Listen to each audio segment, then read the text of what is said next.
Assalamualaikum warahmatullahi wabarakatuh.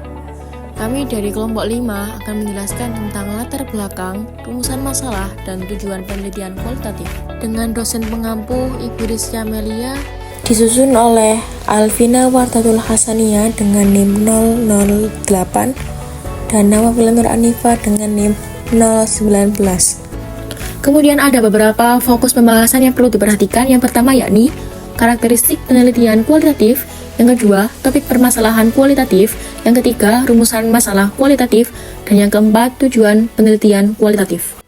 Karakteristik penelitian kualitatif adalah merupakan ciri-ciri khusus yang membedakan dari jenis penelitian yang lainnya. Adapun beberapa macam karakteristik menurut para ahli. Yang pertama yakni karakteristik penelitian kualitatif menurut Bogdan dan Biglen 1982. A. Qualitative research utilize the natural setting as the primary source of data, with the research as the main instrument. B. Qualitative research is descriptive, where the collected data is in the form of words or picture rather than numbers. C. Qualitative research focus more on the process rather than just outcome or product. D. Qualitative research tends to analysis data inductively. A. Meaning is crucial to the qualitative approach. Jadi berdasarkan karakteristik yang sebelumnya itu dapat dikemukakan di sini bahwa penelitian kualitatif itu A. Dilakukan pada kondisi yang alamiah, sebagai lawannya adalah eksperimen. Langsung ke sumber data dan peneliti adalah instrumen kunci. Berarti peristiwa tersebut atau situasi yang terjadi secara spontan di lingkungan yang asli tanpa campur tangan peneliti atau manipulasi. Sebagai lawannya adalah eksperimen yang mana eksperimen tersebut melibatkan manipulasi variabel oleh peneliti untuk melihatkan dampaknya terhadap hasil yang diinginkan.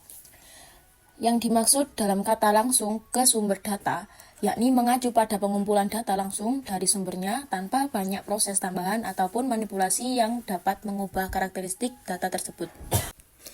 Sedangkan kata peneliti adalah instrumen kunci, yang berarti bahwa peneliti sendiri menjadi alat utama atau instrumen yang digunakan dalam mengumpulkan dan menganalisis data.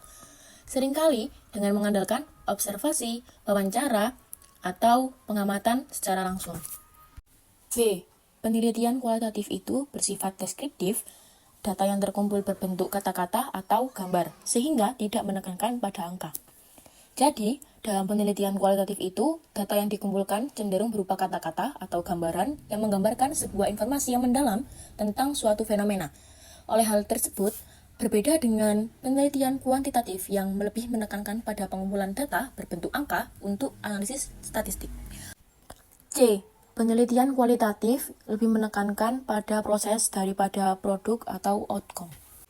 Jadi, penelitian kualitatif itu lebih fokus pada proses yang terjadi selama penelitian daripada hanya mencari hasil ataupun produk akhir. Maksudnya itu adalah proses penelitian dan pemahaman yang terbangun sepanjang perjalanan penelitian itu lebih diutamakan daripada hanya pencapaian hasil akhir ataupun produk penelitian. Selanjutnya, D. Penelitian kualitatif melakukan analisis data secara induktif.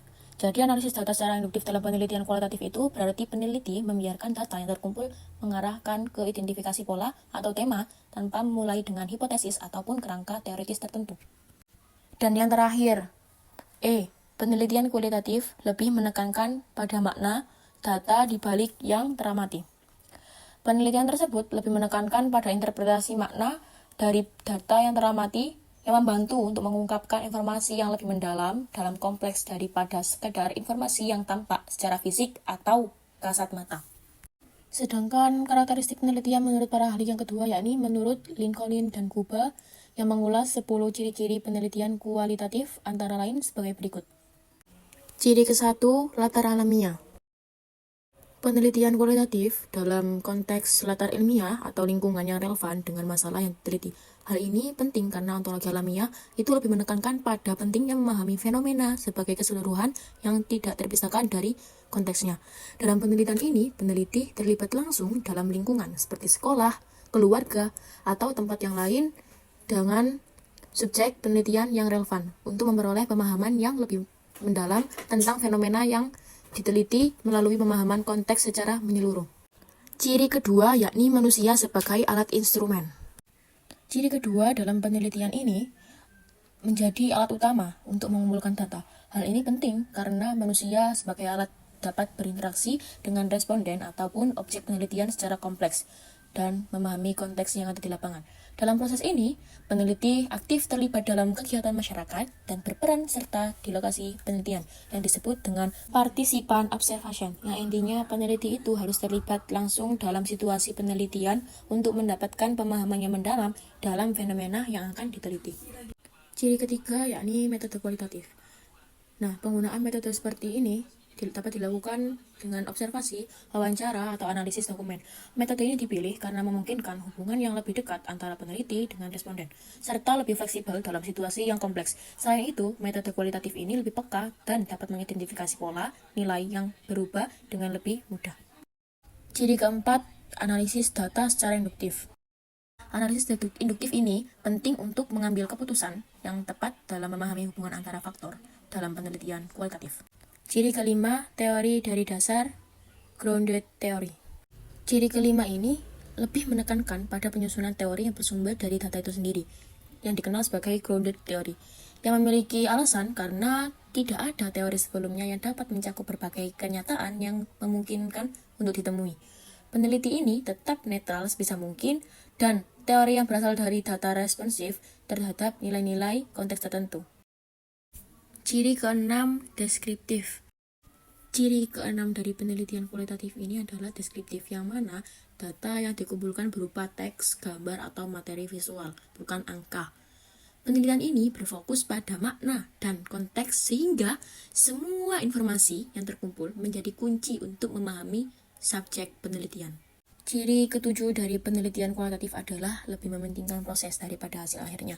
Penelitian ini menekankan sebuah observasi, interaksi yang diteliti untuk memperjelas pemahaman. Contohnya, dalam memahami sikap seorang guru terhadap siswa, tentunya dengan mengamati interaksi sehari-hari di dalam kelas. Dengan fokus pada proses ini, penelitian kualitatif dapat memberikan pemahaman yang lebih mendalam. Ciri kedelapan adalah adanya batas yang ditentukan oleh fokus. Penelitian ini harus mengharuskan peneliti untuk menetapkan batasan yang jelas berdasarkan fokus masalah untuk memperjelas tujuan penelitian dan memudahkan hubungan antara peneliti dan subjek. Penetapan fokus masalah ini menjadi kunci untuk menemukan batasan penelitian yang tepat dan relevan. Ciri ke-9 adanya kriteria khusus untuk keabsahan data. Dalam penelitian kualitatif ini, terdapat kriteria khusus untuk menilai keabsahan data yang berbeda dengan pendekatan konvensional. Yang pertama, validitas internal. Penilaian tradisional terhadap validitas internal ini dianggap kurang berhasil karena mengharapkan keselarasan sempurna antara hasil penelitian dan realitas tunggal yang dapat dijelaskan. Yang kedua, yakni validitas eksternal. Evaluasi validitas eksternal juga dianggap kurang berhasil karena tidak mematuhi prinsip-prinsip dasar generalisasi yang tidak selalu relevan dalam konteks penelitian kualitatif yang lebih spesifik. Yang ketiga, rehabilitas. Kriteria rehabilitas yang menurut stabilitas dan konsistensi yang mutlak dianggap kurang berhasil dalam penelitian kualitatif yang cenderung lebih fleksibel dan responsif terhadap dinamika lingkungan. Keempat, objektivitas. Konsep objektivitas juga dianggap tidak berhasil karena penelitian kualitatif ini mengizinkan adanya interaksi antar peneliti dan responden serta memperhitungkan peranan nilai dalam penelitian tersebut. Karena itu, penilaian terhadap keabsahan data dalam penelitian kualitatif memerlukan standar yang khusus dan berbeda yang mencerminkan karakteristik unik dari pendekatan kualitatif dalam menghasilkan pemahaman yang mendalam tentang fenomena yang akan diteliti. Ciri ke-10 dari penelitian ini adalah penggunaan desain yang bersifat fleksibel dan dinamis, yang dapat disesuaikan terus-menerus dengan realitas yang dihadapi di lapangan. Desain ini tidak dapat diprediksi sebelumnya karena sulit memperkirakan situasi di lapangan, perkembangan interaksi, dan berbagai sistem yang lainnya. Oleh karena itu, desain penelitian kualitatif dapat diubah sesuai kebutuhan saat peneliti berada di lapangan. Ciri ke-11 dari penelitian adalah hasil penelitian dibahas dan disetujui bersama oleh peserta yang menjadi sumber data. Hal ini penting karena peneliti menggunakan sudut pandang partisipan sebagai dasar penelitian. Hasil penelitian itu tergantung pada kualitas interaksi antar peneliti dan subjek. Dan konfirmasi asumsi atau hipotesis lebih kuat jika dilakukan oleh individu yang terlibat langsung dengan konteks penelitian. Jadi kesepakatan dan pemahaman bersama antara peneliti dan partisipan itu sangat penting dalam penelitian kualitatif. Topik permasalahan adalah merupakan bagian awal yang penting bagi penulis dalam proses penulisan. Topik yang dimaksud dalam penelitian itu dapat dianggap sebagai masalah yang perlu diteliti atau tidak. Dalam topik permasalahan ini terdapat dua kontinum makroskopik dan kontinum objektif-subjektif. Lalu, untuk menentukan masalah yang akan diteliti, ada dua macam yang harus dipertimbangkan. Satu, pertimbangan objektif. Dua, pertimbangan subjektif. Pertimbangan objektif ini merupakan pertimbangan yang berdasarkan dari kondisi masalah tersebut layak atau tidak layak. Sedangkan pertimbangan subjektif ini berkisar dari kredibilitas subjek penelitian dan peneliti yang mengakibatkan ada pertanyaan yang diajukan. Rumusan masalah adalah tahapan yang menjadi arah penelitian. Dari rumusan masalah itu dapat kita ketahui jangkauan dalam penelitian dan tujuan penelitian. Jadi dapat disimpulkan rumusan masalah ini dapat menjadi sebuah petunjuk dalam rancangan yang akan digunakan. Dalam rumusan masalah juga harus singkat, padat, dan ditulis dalam bentuk kalimat tanya. Jenis-jenis rumusan masalah secara umum itu dibagi menjadi tiga. Yang pertama adalah rumusan masalah deskriptif, yang kedua adalah rumusan masalah komparatif, dan yang ketiga adalah rumusan masalah asosiatif dan komparatif asosiatif. Sedangkan rumusan masalah deskriptif ini adalah meminta peneliti untuk mempelajari atau memotret situasi yang akan diteliti secara menyeluruh, luas, dan mendalam. Sedangkan dalam rumusan masalah komparatif, ini membantu peneliti untuk membandingkan konteks sosial atau domain satu sama lain. Nah, pada rumusan masalah yang ketiga, ini dikenal dengan hubungan. Rumusan masalah asosiatif ini adalah hubungan.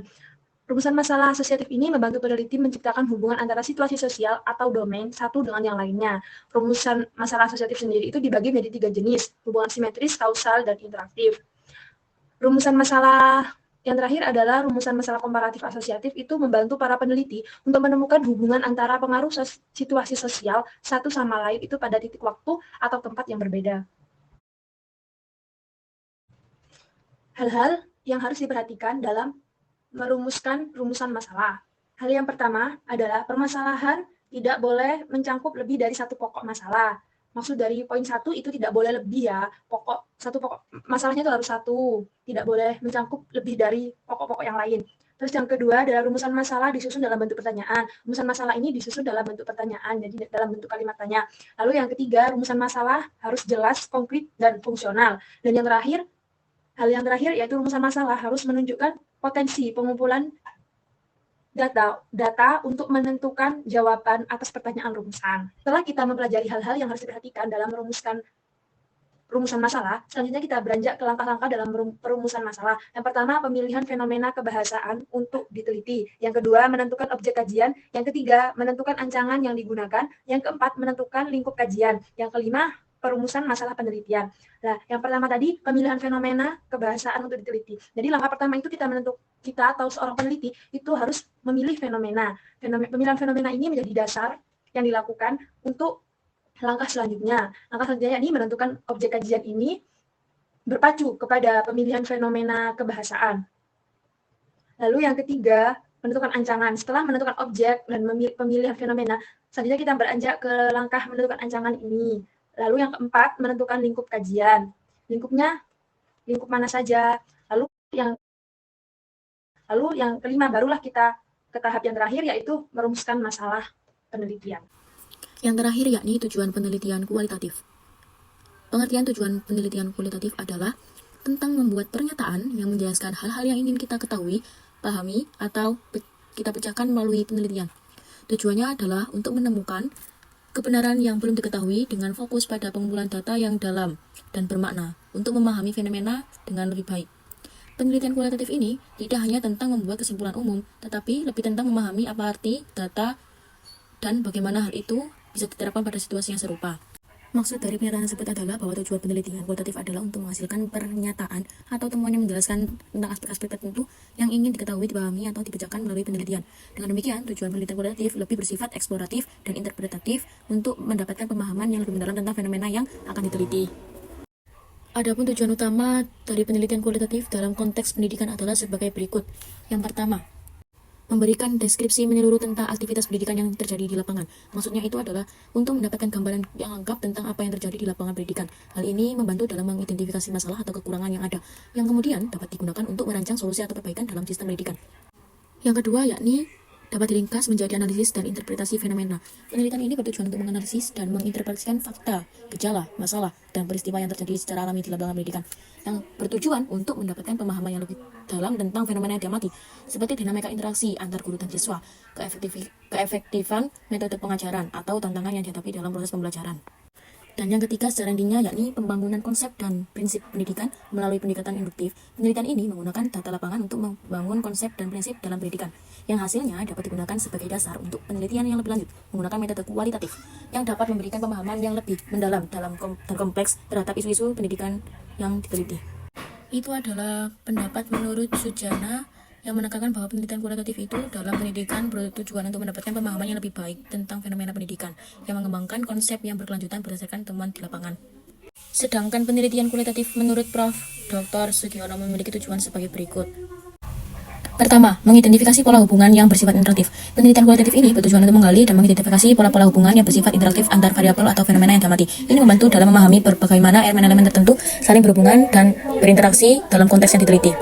Yang kedua, membangun teori atau kerangka konseptual. Tujuan ini adalah untuk menggunakan temuan yang diperoleh dari data yang terkumpul untuk membangun teori atau kerangka konseptual yang baru. Dengan demikian, peneliti kualitatif tidak hanya menggambarkan fenomena, tetapi juga berusaha untuk memberikan pemahaman yang lebih dalam dan sistematis tentang hubungan antar variabel atau konsep yang diamati. Kemudian yang ketiga, memberikan deskripsi mendalam tentang realitas yang kompleks. Penelitian kualitatif ini bertujuan untuk memberikan deskripsi yang mendalam tentang realitas yang kompleks sesuai dengan konteks yang diteliti. Hal ini melibatkan pemahaman yang lebih luas dalam terhadap fenomena yang diamati daripada sekedar memberikan gambaran umum. Dan yang keempat, yang terakhir ini adalah memperoleh pemahaman yang lebih mendalam tentang makna dan signifikasi. Tujuannya untuk mencerminkan fokus penelitian kualitatif dalam memahami makna dan signifikasi dari fenomena yang diamati. Penelitian ini tidak hanya mengukur atau mengidentifikasi variabel, tetapi juga mengeksplorasi makna yang terkandung di dalamnya, membantu dalam mendapatkan pemahaman yang lebih kaya dalam tantangan fenomena yang akan dipelajari. Sekian, terima kasih. Assalamualaikum warahmatullahi wabarakatuh.